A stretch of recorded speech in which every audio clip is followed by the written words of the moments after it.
ঢাকায় সিনেমার চিত্রনায়িকা বিদ্যা সিনহা মিম 2007 সালে লাক্স চ্যানেল আই সুপারস্টার প্রতিযোগিতায় বিজয়ী হয়ে বিনোদন জগতে পা রাখেন তিনি।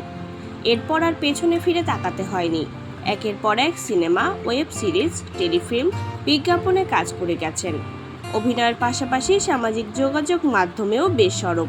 এবার বাংলা নববর্ষের শুভেচ্ছা জানিয়ে একগুচ্ছ ছবি ভক্ত অনুরাগীদের মাঝে শেয়ার করেছেন। শাড়িতে ঐতিহ্যবাহী বৈশাখী সাজে করা ফটোশ্যুট ইতোমধ্যেই সামাজিক যোগাযোগ মাধ্যমে নজর কেড়েছে। শেয়ার করা ছবিতে দেখা যায় হালকা গোলাপি আভাযুক্ত শাড়ির সঙ্গে গাঢ় রঙের ব্লাউজে ধরা দিয়েছেন মিম।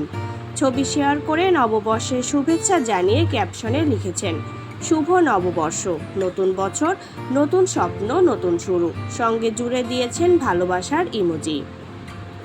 পাড়ের লাল আভা এবং হাতে রঙিন চুড়ির সমন্বয় তার লুকে এনেছে উৎসবের আবহ।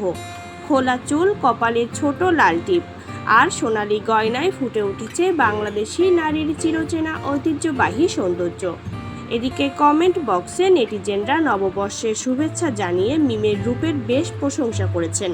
একজন নেটিজেন লিখেছেন, এসো হে বৈশাখ, এসো এসো। সবাইকে 1433 বঙ্গাব্দের অনেক অনেক শুভেচ্ছা। আর একজন লিখেছেন, শুভ নববর্ষ, নতুন বছরের অনেক অনেক শুভেচ্ছা।